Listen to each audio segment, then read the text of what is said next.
Olá, bem-vindos de volta à República Popular das Letras.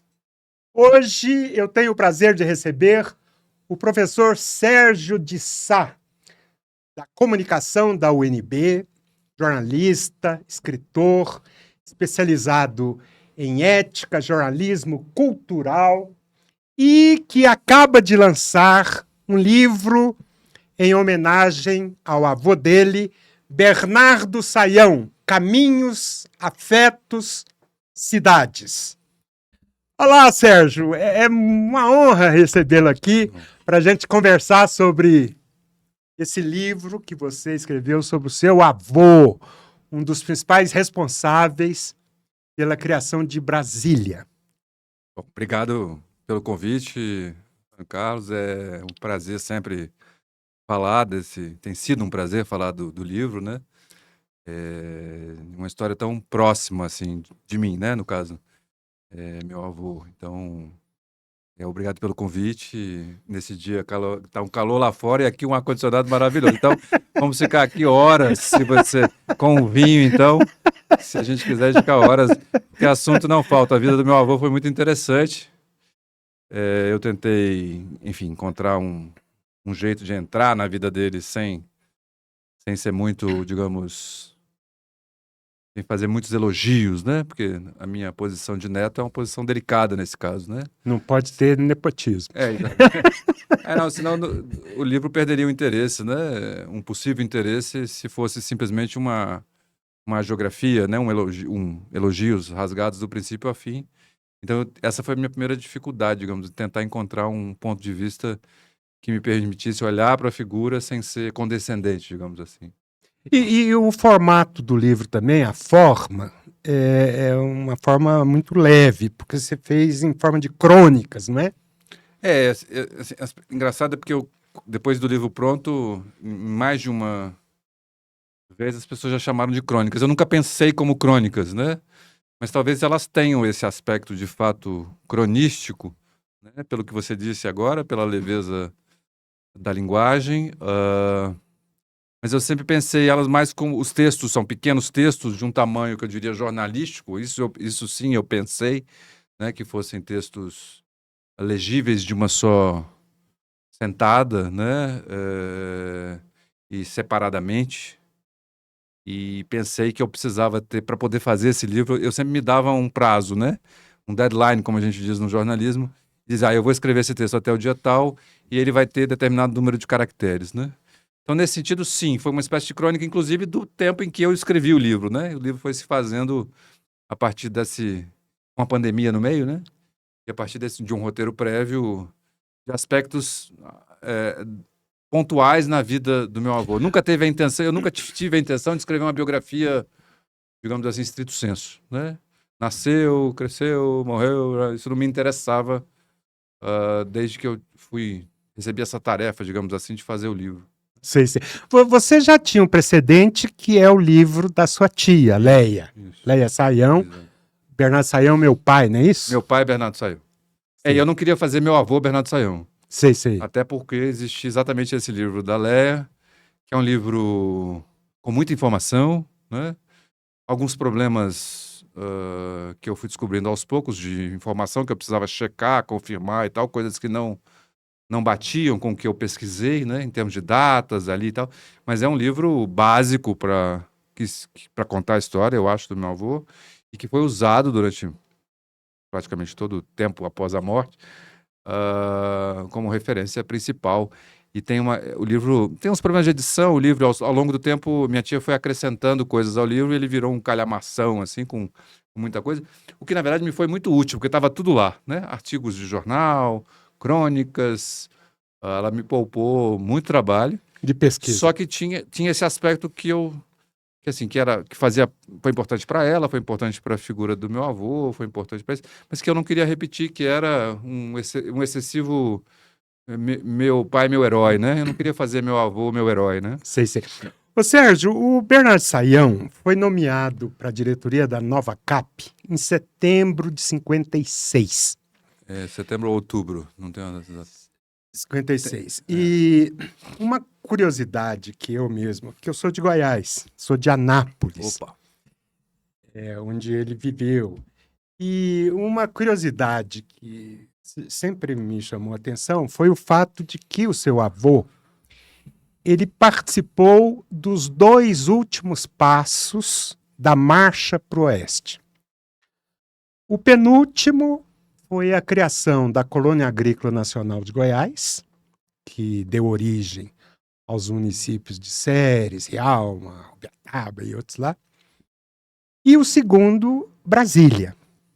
Lembrando que essa marcha para o Oeste já tinha incluído a criação de Goiânia em 1933 e a própria criação do Parque Nacional do Xingu, não é? Com os irmãos Vilas Boas, o Darcy Ribeiro, etc. Você acha que é correto eu dizer isso? A denominação Marcha para o Oeste foi algo bem específico do Getúlio, né? Sim. Teorizado pelo Cassiano Ricardo e tal, assim, algo bem marcado, e era, de fato, a Colônia Agrícola Nacional de Goiás, a CANG, né, que meu avô veio administrar em 1941, que depois vira, né, a cidade de Ceres. De fato, isso estava dentro do programa, era algo programático, né? Havia outras colônias espalhadas pelo Brasil e o Saião foi chamado para comandar essa específica, uma das que teve maior sucesso, se não a única que teve, que foi, digamos, bem sucedida, né? Nesse aspecto de, enfim, dar terra, uma espécie de colonização, né, de reforma agrária, né? De dar terra, dar condições e permitir que as pessoas vivessem aqui. E a ideia que era do Getúlio de interiorização, né? De fato, povoar o interior do Brasil, né? Mas eu acho que, de maneira talvez um pouco metafórica, eu acho que você tem toda a razão, né? Brasília, eu diria, acrescentaria aí a Belém-Brasília, né? A rodovia. Ah, Né? sim. Sim, que aliás começa em Anápolis e não em Brasília.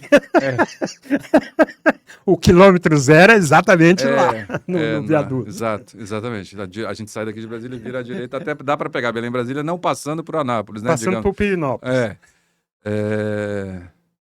Mas, enfim, ganhou esse nome e ela não foi toda construída a partir da determinação do Getúlio, você sabe disso, né? Quer dizer, já existia uma parte, existiam partes dessa estrada feitas, inclusive até Uruaçu, pelo meu avô e tal, no período em que ele já tinha esse fascínio por estradas e já tinha feito algumas dessas partes, digamos. Claro, Anápolis de Araguá, né?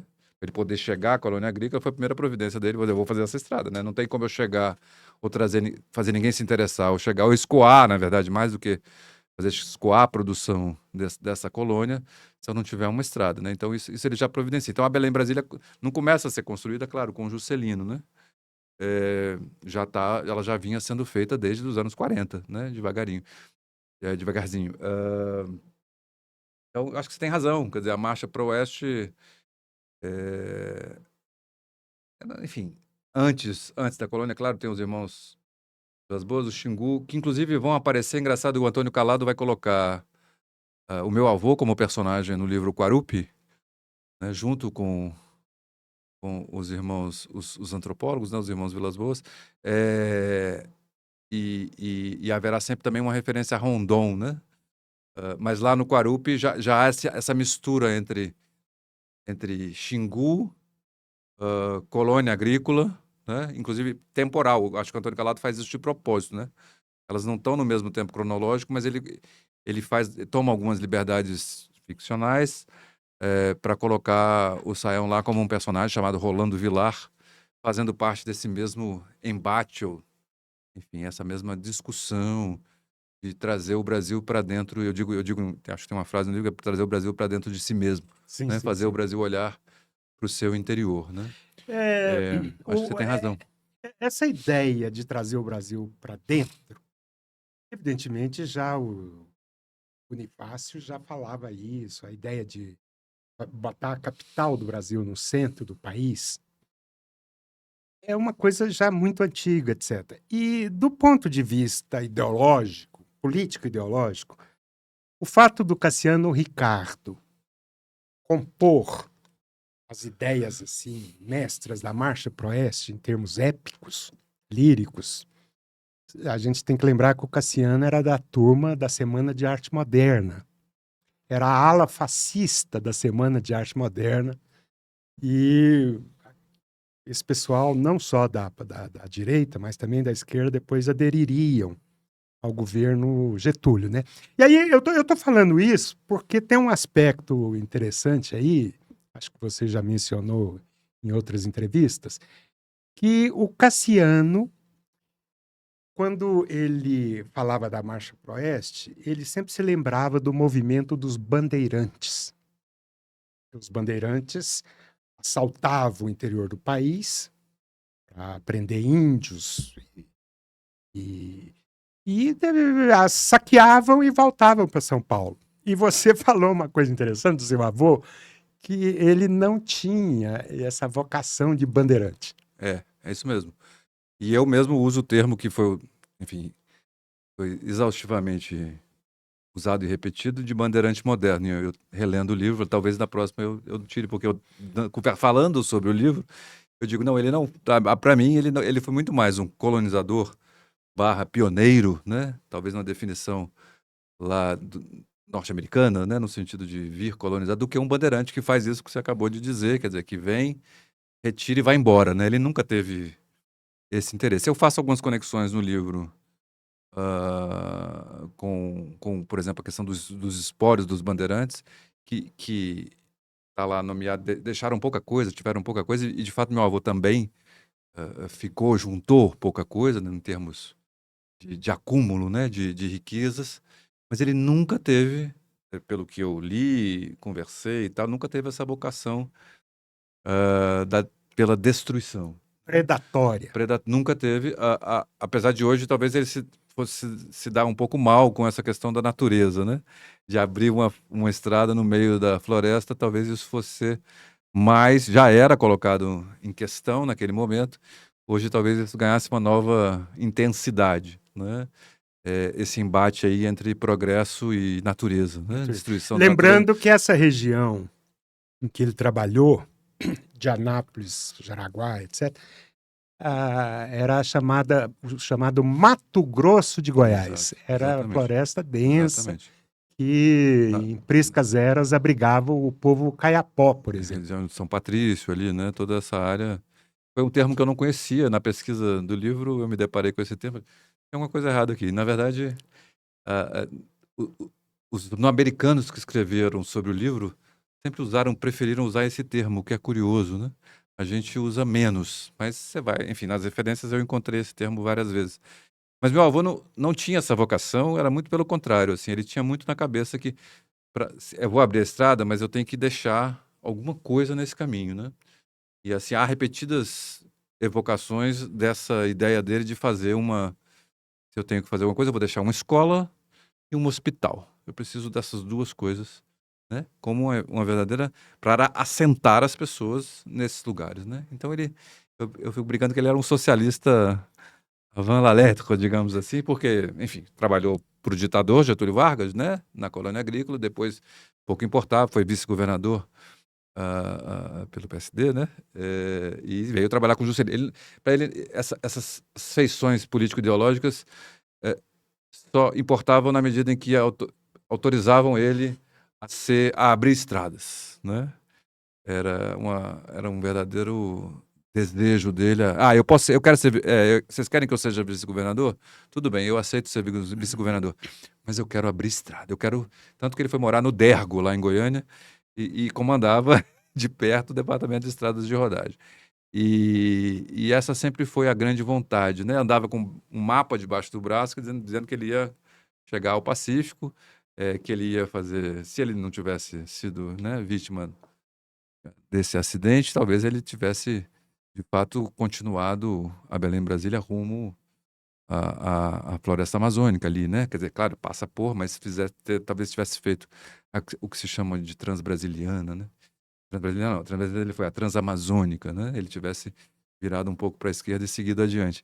Mas ele não pôde fazer isso porque, enfim, teve sua vida interrompida prematuramente, né? Mas fazendo o que gostava. Então, no dia que o Juscelino chama ele para sai de Brasília um pouco e vai fazer a Belém Brasília, foi como se ele entregasse o Papai Noel estivesse dando um presente maravilhoso para uma criança. Açúcar no mamão. Exato. Exatamente. Assim, esses são os relatos que minha mãe, que minha avó me contava, que as pessoas com quem eu conversei sempre realçam, né, esse fascínio, e aí sobreposto a qualquer outra determinação ou enquadramento, né, ideológico, essa vontade, esse desejo de abrir estradas, né? Curioso o desejo e vocação, e curiosa a vocação, porque o avô, quer dizer, o pai dele, meu bisavô, foi diretor da Central do Brasil, era um homem da ferrovia. Ah, olha que interessante. E quem for a Central do Brasil no Rio de Janeiro vai ver lá, tem um busto do João Carvalho Araújo, que era Bernardo Saião Carvalho Araújo, né? O Saião era da mãe. Então, o pai, desde sempre, trabalhou a vida inteira e morreu. Não morreu nesse posto, já tinha se aposentado, mas enfim, foi diretor da Central do Brasil por um bom tempo. Parece que muito querido também, tanto que mereceu esse busto. O jornal relata um momento de muita emoção quando ele se despediu disso. Eu não sei que aspecto psicanalístico pode entrar aí para dizer, não, meu pai fazia ferrovia, eu vou ser um homem da rodovia. Né? Tem uma ironia histórica que eu gostaria de mencionar, que era o seguinte: o Washington Luiz, presidente imediatamente anterior à Revolução de 30, dizia que governar é abrir estradas. Mas quem abriu estrada foi o Getúlio, foi o Juscelino. Isso apareceu, não sei se lá no Instituto Histórico, né, quando eu fui falar lá, apareceu essa pergunta. Eu não sei exatamente dizer a influência do Washington Luiz sobre o meu avô, enfim, isso não apareceu para mim, mas certamente ele devia escutar muito falar disso. Ele foi a São Paulo em 32, né, participar lá. O Getúlio não, eu brinco até dizendo, espero que o Getúlio não tenha sabido disso, né, que ele saiu do Rio de Janeiro para formar lá fileiras contra o próprio Getúlio em 32. Mas tem isso. Eu não sei, eu acho que meu avô era um homem prático, um homem de ação. Ele não ia esperar a ferrovia. Ele queria, assim, abrir estradas não era necessariamente deixar a estrada prontinha, não era assim. Abrir, como ele diz em algum momento, abrir como mateiro mesmo, como que o caminhoneiro precisa, é passar. Não importa, depois é que você vem ajeitando, vem botando asfalto, vem fazendo uma coisa. O que importa é você abrir é uma espécie de abertura de picadas, né, no mato, e vamos embora. O importante é chegar lá no outro extremo, né? Essa determinação parece que ele tinha de maneira muito, muito forte. Uma coisa curiosa que eu também observo às vezes é a qualidade dos governantes. O Brasil teve um monte de governantes que eram intelectuais, sociólogos, mas teve também engenheiros, né? O próprio Getúlio. E o seu avô, ele tem essa vocação do engenheiro, porque engenheiro é um negócio que quer resolver as coisas, não fica teorizando que nem jornalista ou Escrevendo sociólogo, livro, né? escrevendo livro. Eles têm que resolver o problema. E aí eu estava lembrando, por exemplo, que grande parte da cúpula do governo chinês é tudo engenheiro.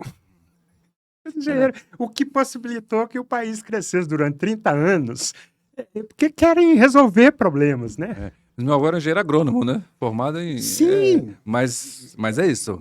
Você plantando estradas, digamos assim, se a gente quiser fazer uma metáfora fácil aqui, né? Mas tinha uma boa formação, né? De qualquer forma. E Vamos falar era um um homem de pouquinho ação, né? de ação, homem de ação. Vamos falar um pouquinho da história dele. Ele nasceu no Rio, Nasceu no Rio, em 1901.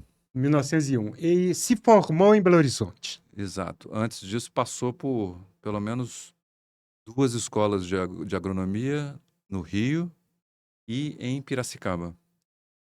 E veio. No Rio foi Vassouras? Não, no Não. Rio foi. Eu não vou lembrar isso de cabeça, mas enfim. Era, era a que vai dar origem à Universidade Federal Rural do Rio de Janeiro hoje. Se não me falha a memória, ficava em Niterói. Sei. Mas ele começa lá, ele vai para Piracicaba, onde conhece Simões Lopes, né? O Henrique, põe o do Getúlio. Conhece. Ah lá. Antes. Conhece essa figura que está ali entre os dois, né? O Simões. É isso. Isso é em Foram 1940. Isso aí é 1941, comecinho de 41. 41.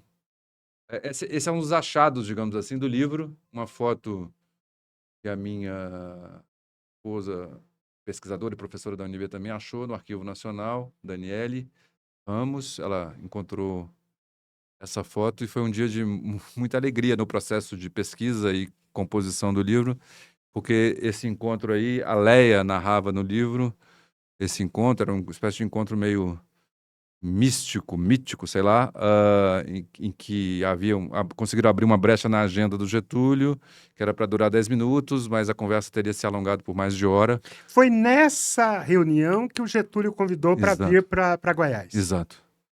Incentivado pelo Simões Lopes, que havia reencontrado meu avô numa viagem que ele fez em 39 para Goiás.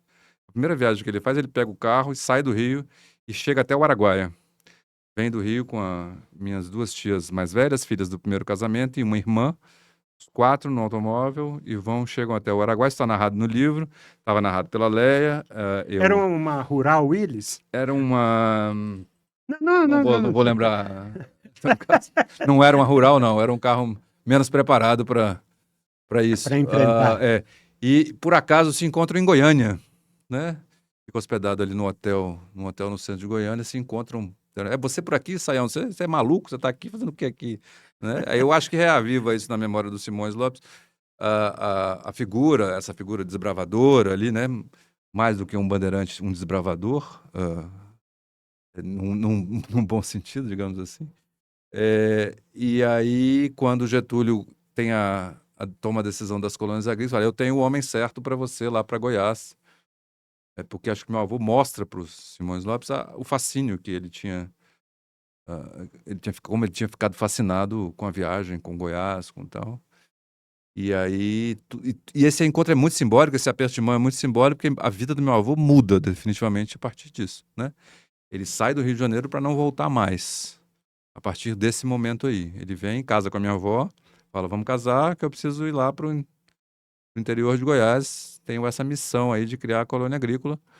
E não volta, volta em 51, por conta do processo administrativo, né, que ocorre, Getúlio já fora do poder, já aí começam as forças, digamos, ocultas a perturbá-lo pelo seu modo de gerenciar, um pouco caótico, eu diria, meu avô, né, as contas, e aí ele chega a voltar, mas é a vinda dele definitivamente para o interior.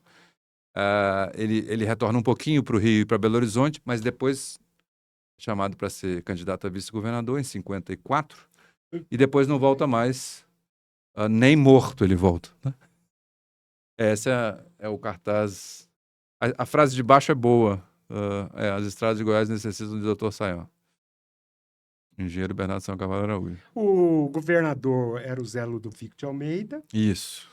E o Zé Ludovico tem um problema. Na eleição. Na eleição, e aí ele demora 2 meses para tomar posse. Exato.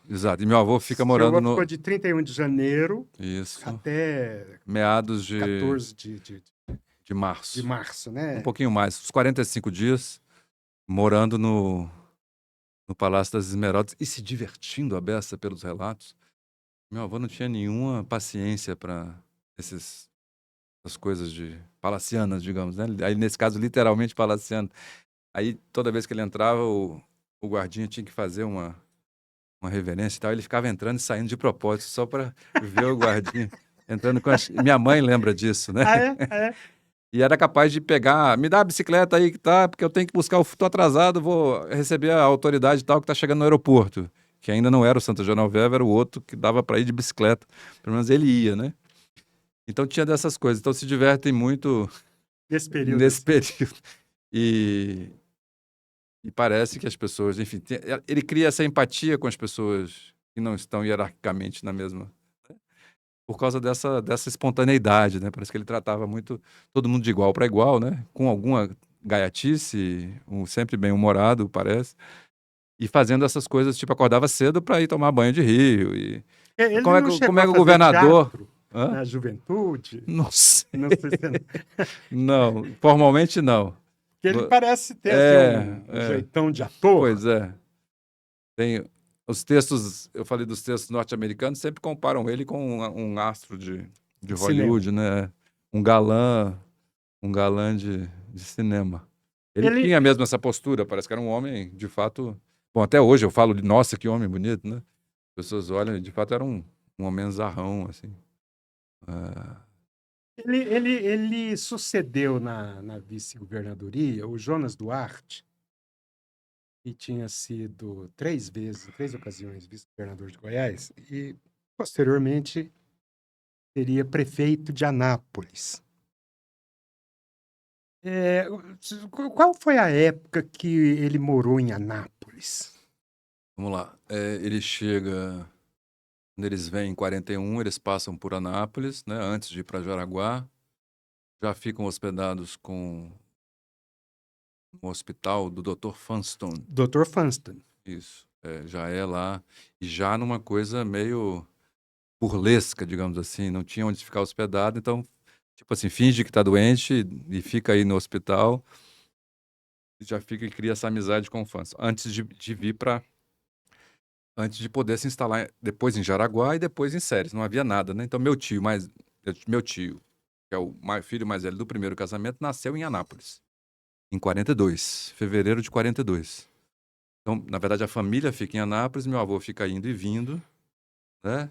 Para Jaraguá e Séries ali, né? Começando a fazer as primeiras coisas em Séries, porque não há nada ali, né? Depois vai todo mundo para Jaraguá, para um casarão lá na Praça Central, onde nasce o meu segundo tio, né? Bernardo, homônimo. E depois é que eles vão para Séries, né? Aí está pronta a casa do administrador da colônia. Em Séries nasce a minha mãe, né? Que é Lia. Lia, isso. E é registrada em Jaraguá porque não há cartório em Séries, né? Então, na verdade, o caminho é Anápolis, Jaraguá, Séries, parando a família, minha avó ficando e meu avô indo e vindo, né? Deixa eu lembrar se tem algum outro período depois. Na verdade, no retorno para isso, quando ele volta para ser candidato em 54, eles voltam a ficar com o Dr. Funstone e ficam em Anápolis durante a campanha. Uma parte, assim que eles voltam na verdade, de Belo Horizonte, porque eles saem em 50, 51, eles saem, vão para o Rio, para uma fazenda que ele tinha em Miguel Pereira, o Ribeirão das Flores. Depois ele vai para Belo Horizonte para trabalhar, faz uma empreitada lá na colônia agrícola de Jaíba e faz estrada, continua fazendo estradas, se não estou enganado agora, Januária, Montes Claros, enfim. E aí recebe o convite para ser candidato a vice-governador. Então eles vêm, todo mundo de Malicuia, e vão para Anápolis novamente. Chegamos, minha avó narra isso no diário que ela deixa. Voltamos todos, de repente, estamos aqui de novo com o Dr. Funstone em Anápolis. Você E sabe depois que... disso ele é eleito, né? A campanha, não sei o que, campanha. eles vão para Goiânia. Sei. Né? Tem uma curiosidade minha nessa história aí, que é o seguinte. Eu fui um dos fundadores do Museu Histórico de Anápolis. Na época eu era muito novo, nós começamos isso, eu tinha 16 anos. E uma das primeiras peças que nós obtivemos para o museu foi a primeira mesa cirúrgica do Estado de Goiás, em madeira, construída pelo Dr. Que Funston. legal. Que história maravilhosa. A gente foi lá e tal, ele cedeu a mesa, deve estar lá até hoje. Que maravilha. A mesa toda, faz todos aqueles movimentos necessários para Que cirurgia e tal, bacana. né? Feito de madeira. Que O Dr. bacana. Funston... Meu avô tinha esse poder de despertar uma solidariedade, assim, em todo lugar que ele chegava, né? Isso é muito bacana. É uma das coisas que me surpreendeu, assim, no processo. Não tinha mau tempo, né? E as pessoas pareciam entender que ele era um homem com uma missão, digamos. A man with a mission, né? Assim, esse cara vai fazer alguma coisa. Então, é melhor eu tratá-lo bem, eu hospedá-lo aqui. Isso acontece de maneira recorrente. Minha mãe tem muitas memórias bacanas de Anápolis. A Leia volta para Anápolis depois, né? Minha tia que escreveu o livro que você citou e casa com um Pina, né? Uma tradicional família Milton de Pina. De Pirinópolis. Mas, enfim, a Leia vive mais tempo em Anápolis do que Pirinópolis de era... todo mundo ali da família. Mas é isso, Anápolis é, curiosamente, a cidade onde há mais, digamos, homenagens a ele, né? Onde há mais ruas das cidades brasileiras. Eu fiz essa contagem Ah, é? e digo isso no livro em algum momento. A cidade que mais homenageou Bernardo Sayão é Anápolis, né? Sei, sei. Com nome, acho, se não estou enganado, são 3 ruas, tem uma praça, tem umas coisas assim. Oh, então aqui vou te dar uma outra curiosidade aqui, mas antes eu queria te perguntar, você não conheceu seu avô? Não conheci meu avô, eu sou de 70. Meu avô morreu em janeiro de 59. 59. É. Pois eu queria te falar que eu conheci seu avô. Opa! Grandes revelações. Por que a gente não conversou antes do livro pronto, né? Essa é uma das coisas mais legais do livro, Antônio Carlos, que assim, eu estou descobrindo que há várias histórias que ainda precisam ser contadas. Mas essa Então história, o livro vai merecer várias reedições. essa história é muito interessante porque quando eu conheci seu avô, eu tinha apenas meses. Então eu mesmo não me lembro. Mas quem me contou essa história foi a minha mãe, que faleceu já vai agora 3 anos. E ocorreu o seguinte, a minha mãe, que nasceu ali nos fundos de Pirinópolis, em Lagolândia, ela foi afilhada da Santa Dica, que é um personagem, é o Padre Inciso de Anápolis, né? Figura mística. E meu avô foi o raizeiro da Santa Dica. Muito bem, a minha mãe, ainda adolescente e tal, foi para Jaraguá e depois foi para Anápolis. Quando eu nasci, a minha mãe já tinha 25 anos, etc. E ela, durante um período, ela foi empregada doméstica na casa do Edenval Caiado, pai do atual governador, o Ronaldo Caiado. A família Caiado. Então, a minha mãe, nesse período, eu já havia nascido em maio de 56. Ela, então, trabalhava nessa casa e foi babá do Ronaldo Caiado. Então, uma coisa que ela sempre me contou foi que num determinado período, que eu acho que só pode ter sido entre maio de 56 até início de 57, que é o período em que ele foi nomeado para a nova CAP. Isso. Houve uma recepção na casa do Edenval Caiado. E a minha mãe estava ali, trabalhando e tal, e eu. Então, parece que eles faziam uma certa brincadeira com aquele menininho ali, engraçadinho, que era eu. Você foi erguido por ele? Ele me jogou para cima. A minha mãe disse que ele me pegou assim e me jogou para cima. Tô morrendo de inveja aqui. Então, eu tenho a impressão que se não tivesse sido o destino, talvez esse gesto indicaria que eu seria brigadeiro. Porque eu tive um vizinho que trabalhava, que era da aeronáutica, e ele dizia que, olha, quando você crescer, você vai ser brigadeiro, você vai ser aviador, você vai ser aviador. E, infelizmente, esse cara morreu num acidente de moto e o Brasil perdeu um brigadeiro do ar, que sou eu. Mas... Não, tem uma foto aqui que ele faz exatamente isso com o meu primo. Ah, é? O Milton de Pina Júnior. Não brinca. A gente chama Júnior. Tem uma foto dele jogando ele fez isso, a minha mãe me contou isso. Eu falei, meu Deus do céu. Meu tio Bernardo, filho dele, tinha essa mania. Essa mania. Repetia muitos gestos assim, um deles era esse. Eu fui erguido não pelo meu avô, mas pelo meu tio, digamos, num gesto semelhante. Tive um pouco dessa sensação, mas não como você. Tô morrendo de inveja aqui de ter sido erguido nos braços de Sayão. Isso é muito chique. Muito bem, mas aí em 56, setembro, outubro, ele é nomeado para a direção da nova CAP. Isso. E aí ele vem trabalhar aqui com o Ernesto Farias e o Israel. Ernesto Silva. E Israel Pinheiro, né? Isso. E Iris Meinberg, né? A direção era com isso. Põe aquelas fotos, faça umas outras. Aqui ele... Isso é Belém, Brasília, indo para Belém, Brasília. Depois de Brasília, então, já, né? Aqui ele com o JK, servindo um cafezinho.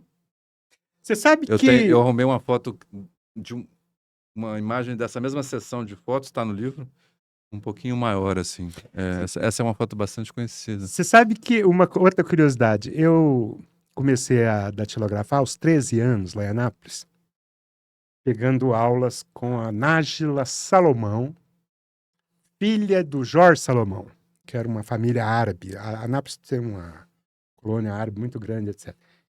E na cristaleira da Nájila, ela tinha 2 xícaras que ela dizia que o JK tinha bebido café nessas xícaras. Eu tenho a impressão que ela nem tinha lavado as xícaras. Então, porque eu não sei se foi na ocasião em que o JK passou rapidamente em Anápolis para assinar a mensagem de Anápolis, porque não pôde descer em Goiânia, por causa da chuva, aí eles desceram em Anápolis.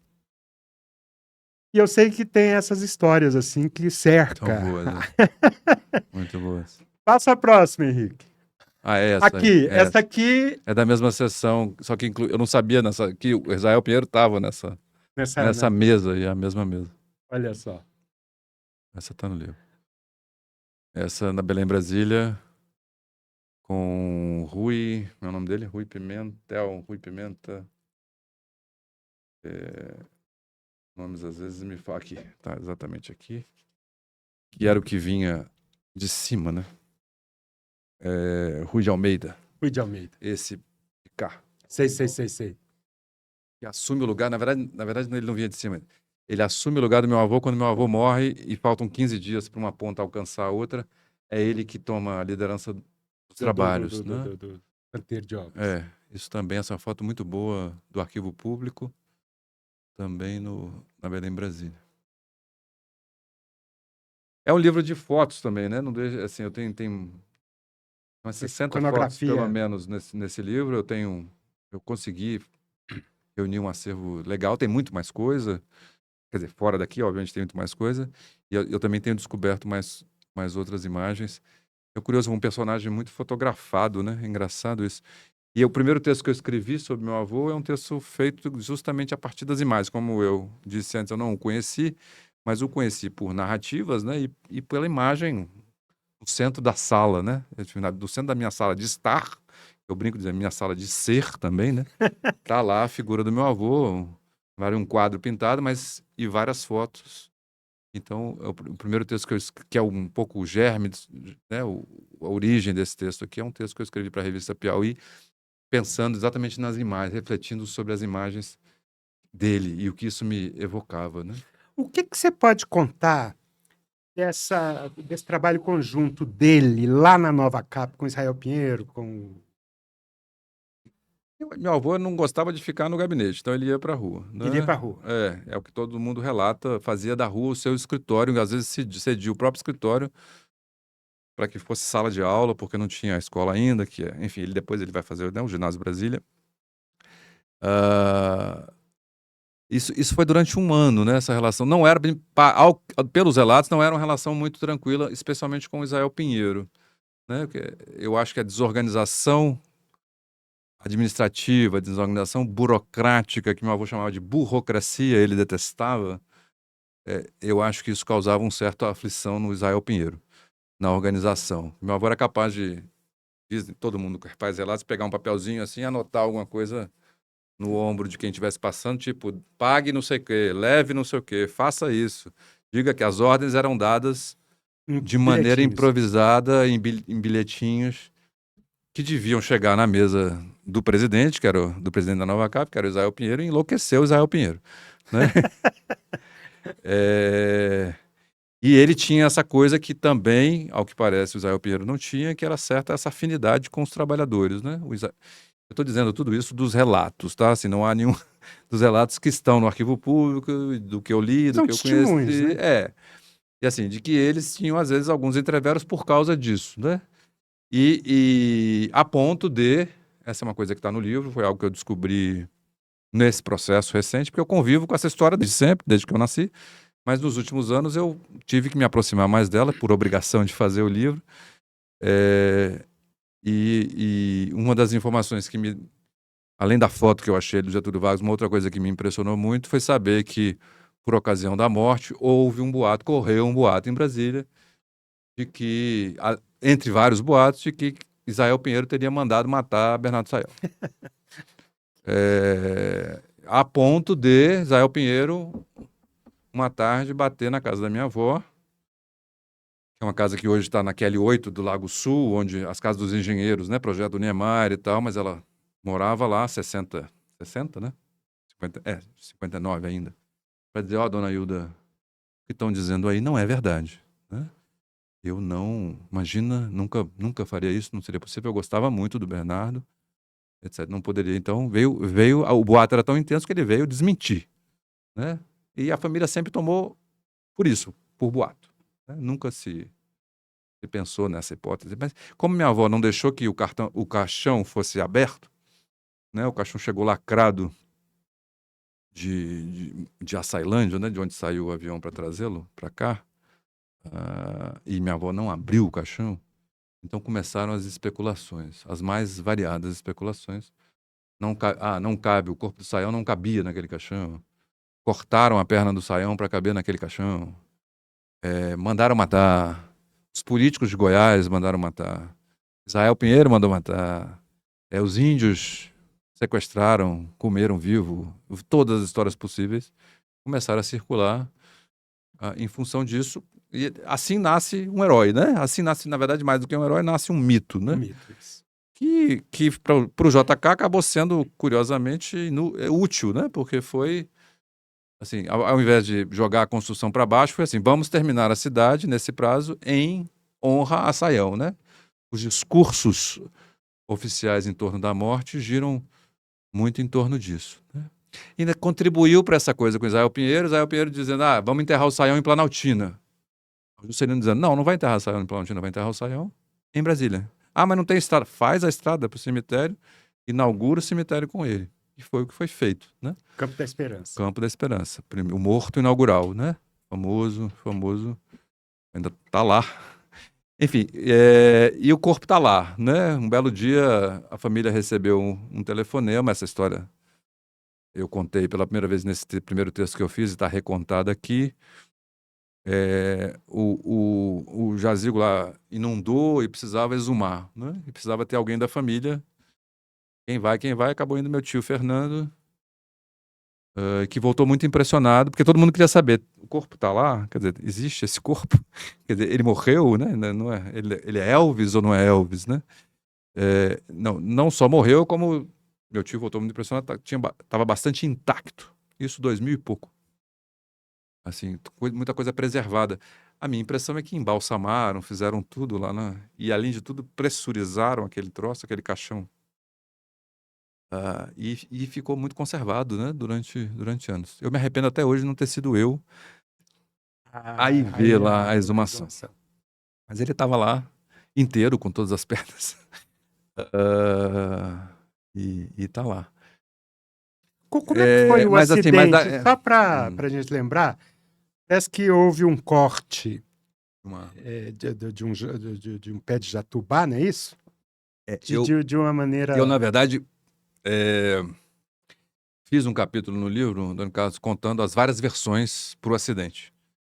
Porque as versões, às vezes, não concordam, né? Teve gente até que botou na cena um jipe, que nunca existiu. Né? Nessa cena que ele estaria num jipe, né? A versão que parece mais próxima... Opa, foto. Que, de fato, ele estaria olhando com o topógrafo e um outro engenheiro, estavam olhando lá um mapa. Num barracão, numa barraca de lona, e alguém grita, olha o pau, olha a madeira. E ele teria saído, os dois saem para o lado, ele teria saído por um lado, entre aspas, errado. E esse galho amazônico de um jatobá, 40 metros de altura e tal, teria não. Aí pegou ele aqui na nuca, e aqui, na verdade, lado esquerdo. E na verdade, quase o decepou, digamos assim, né? Mas ele ficou bastante ferido, teria entrado um grande pedaço de madeira, enfim, atingido por um galho amazônico. As divergências são: esse galho caiu naturalmente, esse galho foi alguém que cortou errado alguma coisa. Então começaram as especulações, mesmo as testemunhas oculares, digamos assim, da história, tem versões um pouco divergentes.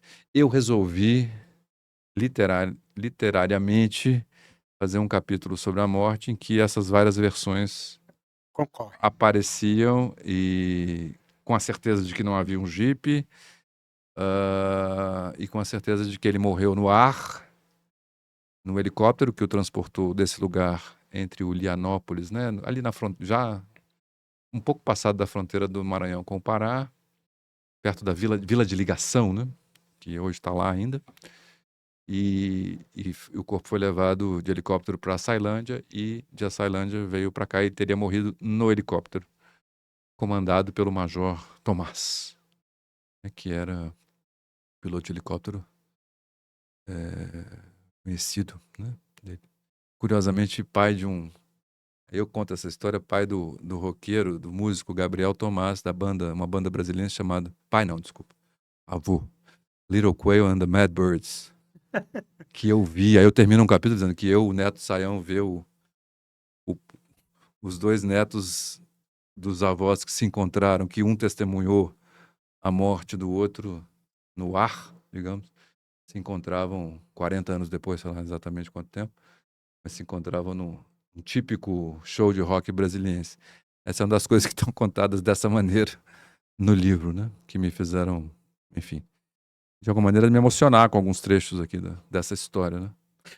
Você é especialista em jornalismo cultural. Trabalhou no Correio. Isso. Fui editor de cultura do Correio Brasiliense. Cultura. E tem, se não me falha a memória, um livro sobre a reinvenção do escritor, é isso? Exatamente. É a minha tese de doutorado, transformada em livro. Eu fiz um doutorado em estudos literários, que é exatamente, tem esse nome, em que eu analiso a relação entre literatura e os meios de comunicação.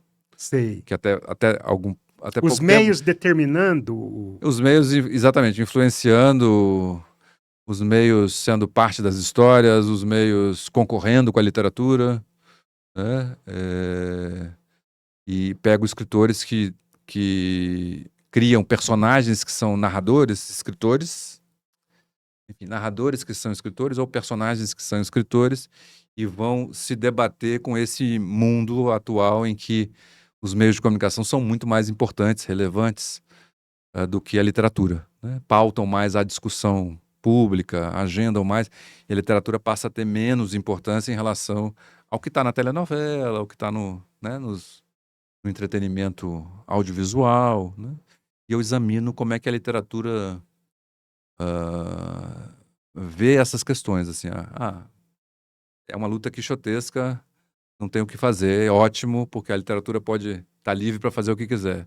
A literatura nunca mais vai ter esse lugar de importância que já teve um dia, e teve mesmo, né? Porque não tinha concorrência do áudio aqui e tal. Mas ela tem, obviamente que o livro vai defender que ela tem o seu lugar. Claro, né? Não, eu lembro de uma pessoa que estava na banca. Não, no final das contas, você faz a defesa da literatura. Eu faço a defesa da literatura, mesmo sendo um jornalista que lidou a vida toda com isso, com essas questões, né? Talvez por isso, enfim, eu tenha feito essa tese, né? Sei. Não, eu estou perguntando isso porque, evidentemente, pelo que você contou do livro, você, que é jornalista, dá alguns passos na literatura para resolver problemas que você não consegue resolver sim. com os fatos. Sim. É curioso, não que eu invente coisas. Não, mas a crônica, inclusive, Eu uso a tem imaginação isso. aqui Sim. para fechar algumas histórias ou dar um charme. Enfim, eu quero que fique, que seja, não sei se é charmoso ou não, mas algumas histórias como essa que eu contei do Gabriel. Mas algumas coisas. Aí sim tem um olhar de alguém que se interessa por literatura. Não é à toa que eu vou recuperar. Meu avô exerceu muito fascínio nos escritores, né? Dois principalmente, John dos Passos, né? Norte-americano, um autores mais importantes da literatura americana no século XX, que veio ao Brasil como repórter, era jornalista também dos Passos, então ele tinha essa ascendência portuguesa. Isso. E ele gostava de vir ao Brasil, veio umas 3 ou 4 vezes ao Brasil, atrás dessas raízes, digamos assim. E numa dessas ele vai às séries, fica fascinado com meu avô, tão fascinado que dedica a ele um capítulo do livro que ele escreve sobre o Brasil, chamado Brasil on the Move, né? E é o único personagem desse livro que tem um capítulo com o seu próprio nome, né? Ele dizia que ele nunca tinha visto alguém com tanta capacidade de liderança como o Bernardo Sayão. Talvez um pouco exagerado, porque não ficou muito tempo com ele, mas acho que os americanos se impressionavam com essa questão da colonização, né? Essa coisa entre ser pioneiro e ser colonizador que eles tinham vivido lá na conquista do Oeste, né? Que era, em alguma maneira, similar ao que se passou aqui. Então, eles ficavam impressionados com a figura robusta, forte, comparavam com uma personagem do folclore que eles têm, que é o Paul Bunyan, não sei como se pronuncia exatamente. Ele ficou muito fascinado. Teve uma outra jornalista, Virginia Pruitt, que escreveu aquela famosa seção do Reader's Digest, que era uma revista que circulava muito, chamada Meu Tipo Inesquecível. Então ela escreve uma seção, dedica um desses perfis a Bernardo Sayão. E no Brasil, Antônio Calado, né? Que foi repórter também, primeiro como jornalista, como repórter, e depois como escritor, nos dois casos aí, né? O Calado faz uma matéria fascinado quando ele descobre a colônia agrícola e retoma, mantém contato com o Bernardo Sayão. Na morte, escreve um belíssimo perfil para a revista Visão, que sai. Meu avô morre em janeiro, um mês depois sai esse perfil, e depois transforma meu avô num personagem do seu principal romance, que se chama Quarupi. Né? E minha tia contava que quando meu avô ia ao Rio, depois deles se conhecer, eles sempre se encontravam, então estabeleceram ali uma amizade. Eu disse que ele exercia um fascínio nos velhos comunistas, né? Ainda que o John dos Passos, no final da vida, tenha caminhado em outras direções. Mas, e aí tem Paulo Dantas, um jornalista aqui também, que morou em Brasília, fez um romance chamado Sayão, Adeus ao Oeste, né? Clemente Luz, né, dedica crônicas no início de Brasília a meu avô. O Atum. Milton Atum, não sei se refere a ele explicitamente, mas gosta da figura. A Ana Miranda, que escreve a orelha aqui do livro. A Maria José Silveira, todos os livros que têm a ver com Goiás e Brasília. Filha do Peixoto da Silveira, que foi prefeito de Jaraguá, né? Se eu não estou enganado. Aí esteve com meu avô quando meu avô fincou o cruzeiro aqui ali onde é hoje entre a Rodo Ferroviária e o Memorial JK, né? Uhum. O Peixoto da Silveira estava junto, então era o pai dela, então ela tem um fascínio e os livros, ela sempre dá um jeito de colocar Sayão como esse personagem místico, heróico. Raquel de Queiroz, que escreve uma crônica interessantíssima no Cruzeiro, ela contando para o neto, que não era neto, na verdade, porque ela não teve netos, mas ela tomava como netos os filhos da irmã, né? Os netos da irmã, e conta uma história de um super-herói, e compara com outros super-heróis, e esse super-herói era o Bernardo Sayão. Então, quer dizer, eu pego essas coisas que me interessam em particular, como leitor, como, né, como quem gosta de literatura, e retrabalho aqui de alguma forma. João Almino, né, escreveu vários romances sobre Brasília, e num deles, chamado Cidade Livre, traz Bernardo Sayão com o próprio nome e tal. Talvez não pudesse ser diferente, você está falando do início de Brasília. Então é um personagem central no livro Cidade Livre, do João Almino, e há outras referências. Então, a literatura e o jornalismo me ajudaram muito, estão muito presentes. E o cinema também, né? Tem pouca coisa, mas ele aparece em mais documentários e séries, né? Tem um capítulo aqui sobre as séries, aquela série sobre o JK, em que ele aparece um pouquinho. Enfim, é muito difícil falar de Brasília e não falar de Bernardo Sayão, né? Não tem como, né? É muito difícil, da construção de Brasília, né? Foi um personagem relegado um pouco porque morre antes da hora, digamos assim. Muito novo, né? Muito novo, não vê a inauguração. Talvez a sua memória não tenha sido tão bem tratada assim, né? Então ficou um pouco, valorizado ali no momento da morte, depois dá uma sumida, né? Então a ideia desse livro é um pouco resgatar essa. E é interessante assim como as pessoas vêm comentar, né? Não sabia, que história legal, enfim. Ele já aparece agora nas escolas, quando vai se contar a história de Brasília, ele aparece, né? Então acho que o livro vai dar uma contribuição para trazer esse personagem de novo aí. Porque Você- a obra dele não está visível, né, Antônio Carlos? É diferente de um Niemeyer da vida, Sim. ou de Lúcio Costa, que a gente está circulando aí o tempo todo.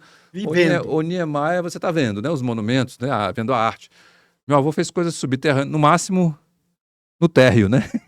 Ou subterrâneas, né? Coisas que você não visualiza, né? Então é uma obra de estrutura, né? Pouco visível. E tem uma obra um pouco mais interessante, eu acho que é uma obra de mediação, né? Nesse caso aí, tanto em séries como aqui, essa conversa, essa relação que ele estabelece com os trabalhadores, né? Com as pessoas que foram para séries atrás de terra, e, enfim, como novos pioneiros, né? Colonizando, né? E em Brasília, as pessoas que vieram, os candangos, né? Que vieram fazer a cidade e que tinham, isso eu também fez parte da minha pesquisa, assim, tinham como referência muito forte a figura de Bernardo Sayão. Juscelino não era bobo, né? Ele era tudo menos bobo, né? Então, Sayão era um atrativo, né? Se Bernardo Sayão tá lá, eu vou para Brasília porque é coisa séria. Se Bernardo Sayão tá lá, eu vou porque eu não vou me sentir abandonado. Eu tenho uma espécie de pai a quem recorrer, sabe? Então, por isso eu acho a dor tão grande da perda, no momento em que ele morre, da cidade em luto. Dizem que foi um dia, eu acho que a cidade parou 2 dias, na verdade. Eu até digo 1000 dias menos um num capítulo, que é o título de um livro de um historiador da cidade, mas eu acho que, na verdade, foram 2 dias em que a cidade se sentiu órfã, né? E vai prestar a sua homenagem a esse que era hierarquicamente superior, mas estava ali no chão de fábrica, né? Estava ali conversando com todo mundo, estava fora do gabinete, acordava cedo e ia trabalhar, né? E ia trabalhar botando a mão na massa. Engenheirão. Engenheirão. Eu acho que essa é uma obra que eu tentei tornar um pouco mais palpável, se isso é possível, ou legível, no livro Você que eu me fiz fez sobre meu lembrar avô. agora há pouco de um dito do Manuel de Barros. Ele dizia que, a poesia dele, no caso, ele dizia assim, 90% é imaginação, o resto é mentira. Não, não, aqui não tem nenhuma mentira. Eu sou jornalista, sério. Tem alguma imaginação para juntar histórias, né? Mas não tem Claro, invenção, claro, né? claro, claro. Não, não, a imaginação é central, porque, É. evidentemente, você precisa colar as coisas, né? E, infelizmente, como ocorre, por exemplo, nas provas dos fósseis, você tem que... O que falta de fóssil, você preenche com imaginação, né? Eu acho que aqui tem uma, assim, a Ana Miranda acho que foi feliz aqui na orelha quando ela disse que tem junção você falou, do jornalista, do acadêmico, / intelectual, professor universitário, e de alguém que gosta de literatura, né? E do neto, né? É uma junção, assim, de 4 coisas que o livro tenta, enfim, tenta amalgamar esses possíveis pontos de vista aí, né? Não sei se é bem sucedido. O Bernard Sayão não deixou a herança do engenheiro para os filhos. Não, Não, né? nada, zero. Zero, zero. Eu nunca fui um homem de ação, por exemplo. Nem para os filhos, nem Porque para os netos. Os filhos foram funcionários públicos, a trabalharam Leia, na Caixa, os meus tios trabalharam escritora, na Caixa a vida toda. aham, A Leia botou o livro dela debaixo do braço e trabalhou praticamente por esse livro a vida toda. A minha mãe também e minha tia não foram para esse campo. Não, não, não. Eu nunca tinha pensado nisso. Mas você tem razão. Não, não, não. O meu, depois talvez, mas não houve essa herança, talvez porque a figura seja muito forte, né? Ninguém, um ele pouco, não escrevia, né? não. Ele escrevia bilhetes Sim, muito sim. bem. Uhum. Eu encontrei que tive acesso estão aqui reproduzidos.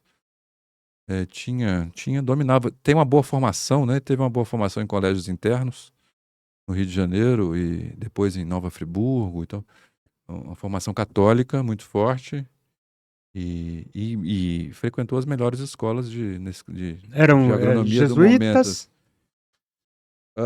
você não sabe. Não vou lembrar aqui agora. Nova Friburgo, eu acho que eles são jesuítas. E eram jesuítas? Tá aqui, não vou lembrar agora. Enfim. Agora me fale um pouco da sua carreira, ô Sérgio. Como é que você virou jornalista? Como é que foi isso? Eu virei jornalista por um motivo bastante pragmático, porque eu gostava de português, gostava de escrever no ensino médio, na escola, gostava de ler e achava que o jornalismo ia me proporcionar essa chance de ler e escrever.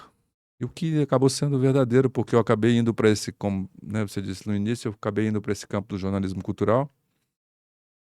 Então, eu fiquei 3 meses no jornalismo, no esporte do Jornal de Brasília, no início de carreira, mas logo estava olhando ali pro pessoal da cultura.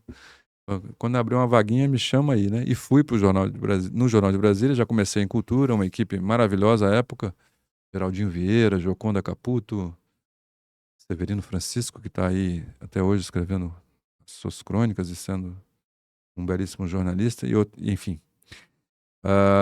E depois eu fui do Jornal de Brasília, fui para o Correio Brasiliense, onde fui repórter, subeditor e editor de cultura, e depois colunista de um suplemento que se chamava Pensar, uma coluna chamada L2, Livros e Leituras.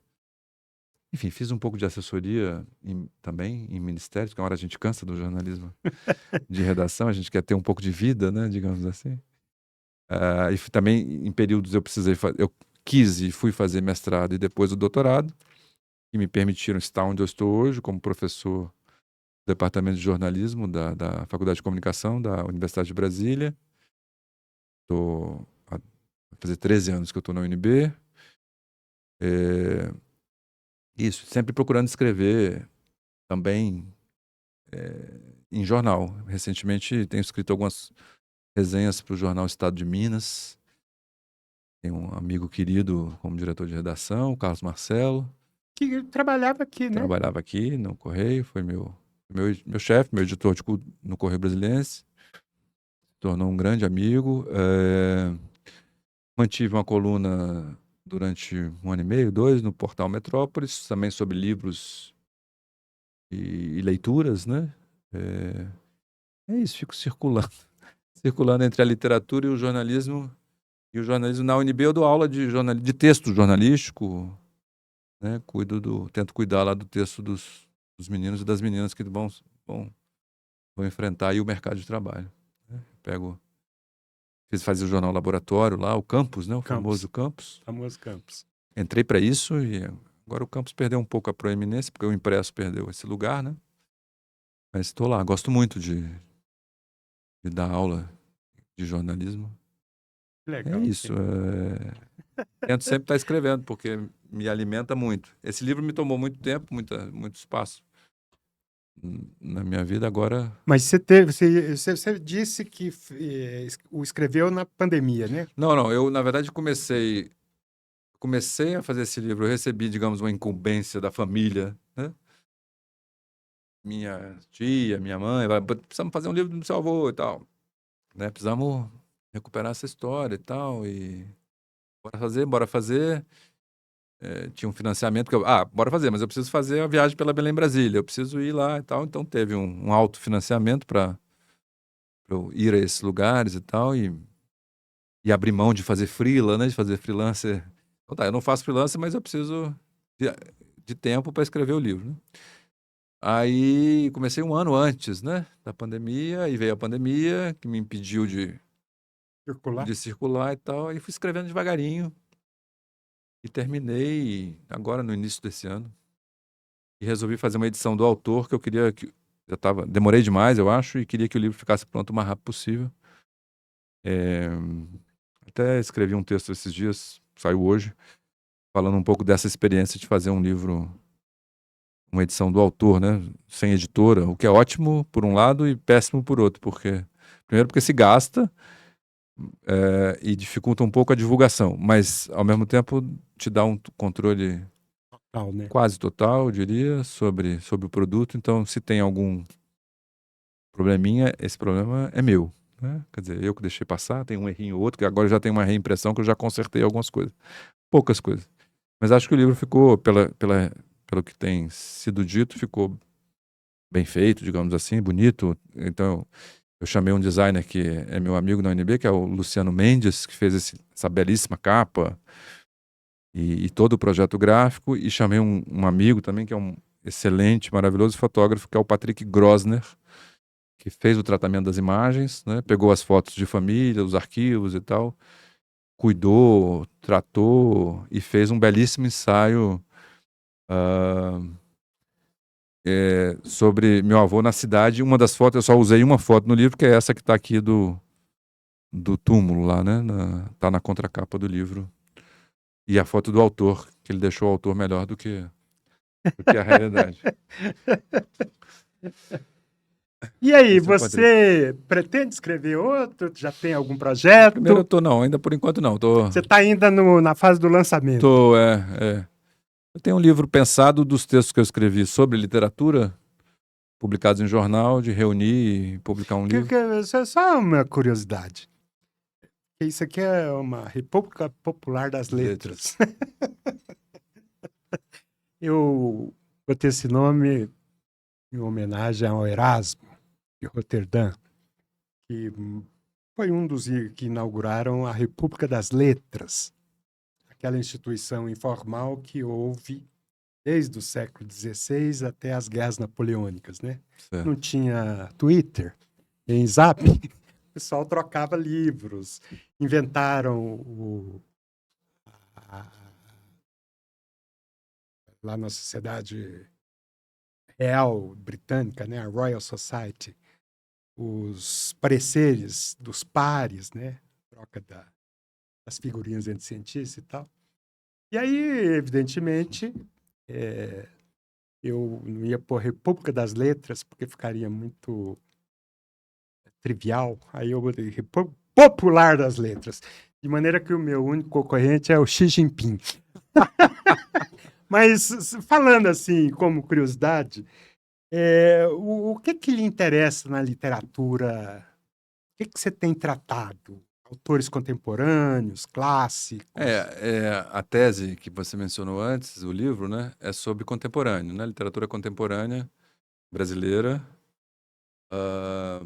pós-ditadura militar, no sentido de que eu escolhi... Estou dizendo isso porque as coisas que me interessaram e ainda me interessam bastante, literatura brasileira que estava livre, entre aspas, assim, de um constrangimento político, e eu li muita coisa e essas coisas ainda me interessam hoje, né?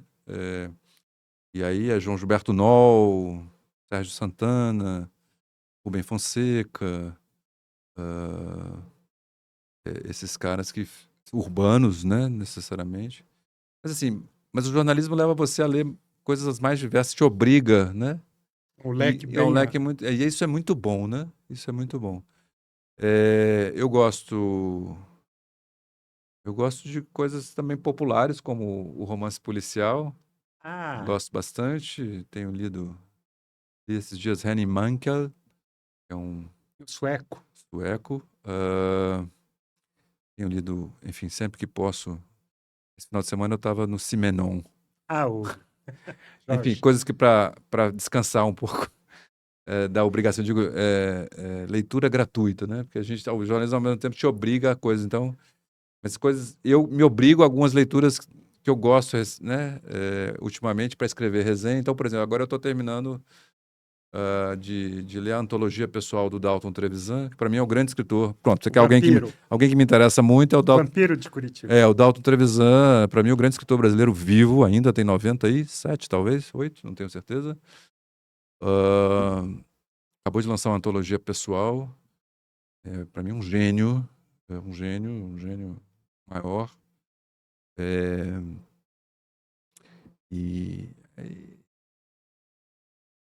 A literatura americana e inglesa me interessam também. Eu gosto muito de uma escritora chamada Rachel Cusk.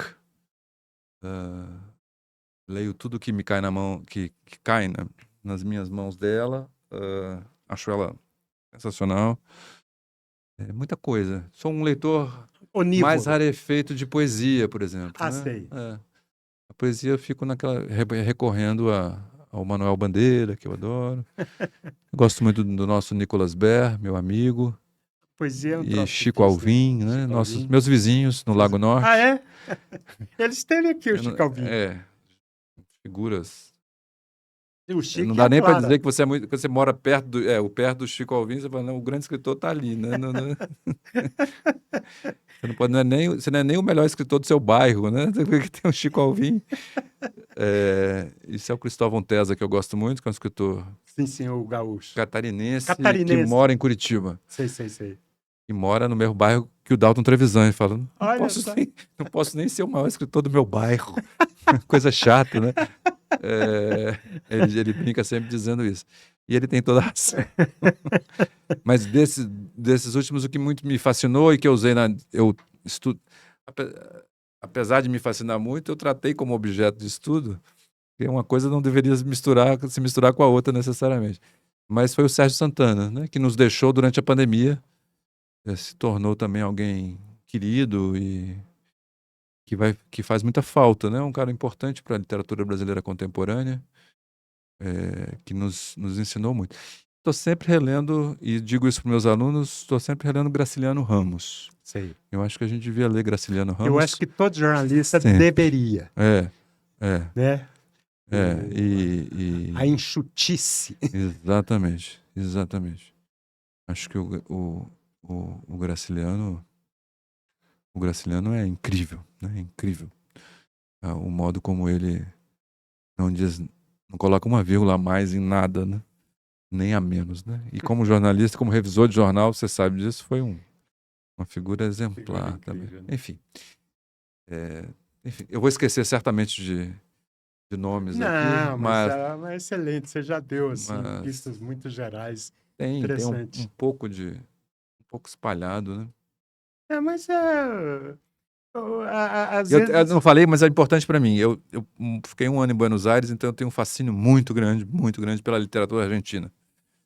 Eu usei na minha tese, no meu livro, e sempre que posso estou voltando a ela. Pelos contemporâneos argentinos, Alan Paus, Martin Cohen, são escritores incríveis que merecem ser lidos. Acho que a gente tem se aproximado cada vez mais da literatura argentina, e isso é ótimo.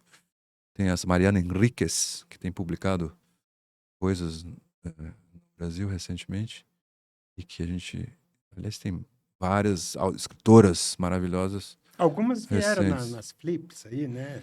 Ah, sim. Valéria Luiselli, talvez, não sei se veio, mas é uma grande escritora. E várias outras, enfim, que eu poderia, digamos, Ana Rita, como é o nome dela? Não vou lembrar aqui agora. E leio sempre, gosto de ler ensaios também, né? Gosto muito de uma argentina chamada Beatriz Sarlo, uma grande ensaísta política e de arte. Legal. Recomendo. Que bom, Sérgio. Pois e assim a gente está chegando ao fim de mais esse episódio da República Popular das Letras. Acabei de conversar aqui com Sérgio de Sá, que acaba de lançar o livro Bernardo Sayão, Caminhos, Afetos, Cidades, que é avô dele, figura incontornável aqui da construção de Brasília e da colônia agrícola nacional de Goiás, que levou à criação de Ceres e Rialma, né? É um cara que contribuiu muito para a chamada Marcha para o Oeste, a interiorização do Brasil, o Brasil se conhecendo nas entranhas. Por favor, Sérgio, suas últimas considerações. Vou te agradecer. Papo longo, né? Não sei quanto tempo. Se alguém tiver chegado até o final aqui. Regado a vinho, obrigado. Não vou dizer a hora que nós estamos gravando aqui para não dar chance ao Detran. Não, obrigado. É bom falar sobre o livro, né? Você descobre, ao dizer coisas sobre o livro, você descobre o seu próprio processo, né? Sobre o qual, às vezes, nem sempre você... coisas sobre as quais nem sempre você pensou, né? e é obrigado a responder sobre. Bom, eu gosto. Eu, na verdade, devia fazer que nem a Clarice faz uma famosa entrevista, quer dizer, não sei, responder assim, não sei, né? Não sei. Adoraria ter respondido não sei a várias das suas perguntas, mas não tive coragem que a Clarice Lispector teve na última entrevista. Dizer simplesmente, não sei, né? Chato, não sei, não sei tudo. Muita coisa que eu não sei, mas, assim, espero que as pessoas conheçam um pouco mais sobre essa figura, como diz o Antônio Carlos, incontornável, eu acho, da história de Brasília, não só da história de Brasília, da história de Goiás, e por que não da história do Brasil no século XX, né? Tem um lugarzinho para ele aí que não é só um rodapé, eu acho, né? Assim, tem Com um certeza. lugarzinho para Bernardo Sayão, reconhecido ao longo da Belém Brasília, né? O livro mostra algumas placas e onde ele está nos muros das cidades ao longo da Belém Brasília, mas acho que essa importância ela vai um pouco além